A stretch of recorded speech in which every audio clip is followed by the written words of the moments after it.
कानपुर नगर व कानपुर रियाद एवं समस्त उत्तर प्रदेश के बेरोजगार दिव्यांगों से आह्वान करते हैं, जो लोग कम से कम 5वां और 18 से 50 साल की आयु के अंतराल में हों और यदि सरकारी नौकरी के लिए रोजगार के लिए भटक रहे हों तो बिल्कुल न भटकें। आप अपना रिज्यूम, अपनी 2 फोटो, एम्प्लॉयमेंट में रजिस्ट्रेशन, डिप्लोमा, अपनी पढ़ाई के सर्टिफिकेट के साथ मेरे कार्यालय रतनपुर पनकी कानपुर के जन्माष्टमी पार्क के पास केंद्रीय कार्यालय भारत दिव्यांग सेवा में रविवार को 11 बजे आप लोग आकर अपने आवेदन करें, क्योंकि मैंने ये प्रयास किया है कि विश्व दिव्यांग दिवस से पूर्व समथिंग 10,000 दिव्यांगों को जो रोजगार से पीड़ित हैं आवश्यक तौर से उन्हें सरकारी नौकरी से जोड़ने के लिए सरकार तक वार्ता करके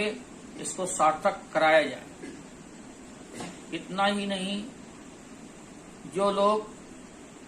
उपेक्षा की दृष्टि से अपने रिश्तेदार परिवार फुटपाथों पर, रेलवे स्टेशनों पर, दूर दराज गांव में, रिश्तेदारियों में देखे जाते हैं और वो पिछड़े हुए हैं, अपनी लाभकारी योजनाओं के बारे में जानकारी नहीं जुटा पाते हैं और उनको किसी प्रकार का, चाहे फ्री में निवास मकान मिलने का मामला हो, चाहे उन्हें रोजगार मिलने का मामला हो, चाहे उन्हें लोन मिलने का मामला हो और चाहे उनके उपकरण मिलने का मामला हो, चाहे उन्हें बैटरी वाली गाड़ी मिलने का मामला हो, चाहे उनका इनकम टैक्स का मामला हो, चाहे उनका प्रमोशन का मामला हो। जो कार्यरत कुछ दिव्यांग कर्मचारी भारत सरकार और राज्य सरकार के विभागों में लगे हैं, उन्हें दिव्यांग वाहन भत्ता किन्हीं को नहीं मिल पा रहा है नियुक्ति तिथि से, या उनका प्रमोशन नहीं किया जा रहा है। ऐसे सभी लोग आकर हमसे 11 बजे किसी भी रविवार को रतनपुर पनकी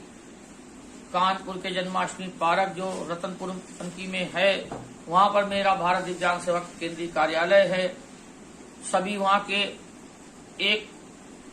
गरीब से गरीब तबके के लोग जानते हैं, पहुंचे अपने दस्तावेजों के साथ। मैं आपसे जरूर मुलाकात एक प्याली चाय आपको पिलाने के साथ करूंगा। साथियों, आप लोग ये भी संज्ञान ले लें कि कोरोना काल में बहुत से हमारे दिव्यांग भाई इलाज के अभाव में एक्सपायर हो गए और बहुत से लड़के लड़कियां पढ़ने की इच्छा रखते हैं, आर्थिक से जर्जर हैं, आगे पढ़ाई नहीं कर पाते, उच्च शिक्षा नहीं कर पाते। ऐसे लोगों के लिए हम एक बहुत बड़ा भव्य अस्पताल निःशुल्क इलाज के लिए और निःशुल्क छात्रावास में रहकर आप लोग अपनी उच्च शिक्षा ग्रहण करें, जहां रहना खाना सब कुछ फ्री हो। इसके लिए हम एक बहुत बड़े प्रांगण का निर्माण कराने के तात्पर हैं, जिसमें हमको बहुत बड़े डोनेशन की जरूरत है। हम विभिन्न पूंजीपतियों से नतमस्तक के साथ इस कार्य को निर्माण कराने के लिए डोनेशन का अनुदान रूपी सहयोग मांग रहे हैं। बूंद बूंद से घड़ा भरता है। जो भी हमें इस कार्य के लिए यदि अनुदान दिला सकता है या अनुदान दे सकता है तो जरूर प्रदान करें। हम भारत के 20 करोड़ दिव्यांगों के साथ उनके आभार होंगे और दिव्यांगों के इस निर्माण कार्य को हम सार्थक कर ले जाएंगे। मैंने ये भी लक्ष्य रखा है, विश्व दिव्यांग दिवस सन 2023 दिसंबर तक कम से कम अनेक दिव्यांगों को सरकारी नौकरी से जोड़ दिया जाए, ताकि दिव्यांग अधिनियम में बढ़ाई गई आरक्षण की व्यवस्था जब तक सरकार पूरा नहीं कर पा रही है तब तक आउटसोर्स के माध्यम से ही रख लिए जाएं, क्योंकि सरकार दिव्यांगों के प्रति बहुत ही ज्यादा अच्छे सहयोग के तौर पर कार्य कर रही है। और मैं इस विषय में माननीय श्री नरेंद्र मोदी प्रधानमंत्री महोदय को और माननीय उत्तर प्रदेश के श्री योगी आदित्यनाथ जी मुख्यमंत्री महोदय को और उनके सभी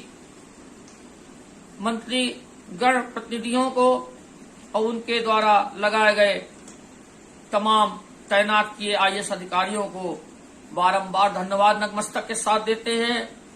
लेकिन एक बात जरूर है कि कानपुर और उत्तर प्रदेश में तमाम गरीबों के मकान 20 साल से तैयार है। कई योजनाओं में उसमें अवैध ढंग से अपात्र बसे हुए हैं और बार बार जिलाधिकारी महोदय को अवगत कराने के पश्चात भी ये कार्य सार्थक नहीं हो पा रहा है। ये भी हम चाहते हैं जो फुटपाथों पे आवासहीन दिव्यांग हैं उनको निःशुल्क एक भी पैसा न देना पड़े, ऐसे मकानों में उनको काबिज नियमानुसार कराया जाए का भी मेरा अभियान चल रहा है। क्योंकि आप लोग इसलिए नहीं जान पा रहे, मैं दूरदर्शन और अखबारों में नहीं छप रहा हूं, नहीं बस रहा हूं, लेकिन हम आपका ये कार्य करने में रात दिन लगे हुए हैं और इसीलिए मेरा जन्म है इस दुनिया में और इसीलिए मैं जीवित हूं कि आप लोगों को हम सारे सहयोग के लाभकारी योजनाओं से जोड़कर और हर दिव्यांग को हवाई जहाज में उड़ता देखना और पसंद करना चाहते हैं। इसलिए हम इस कार्य में लगे हैं। आप लोग जो भी जुझारू साथियों, बुद्धिजीवियों, अन्य जो दिव्यांग नहीं भी हैं, वो इस कार्य में जो भी अपना सहयोग का हिस्सा देना चाहें जरूर करें। हम उनको पुनः ऐसे लोगों को नतमस्तक के साथ आप सभी को धन्यवाद देते हैं। मैं प्रदीप श्रीवास्तव, संस्थापक एवं राष्ट्र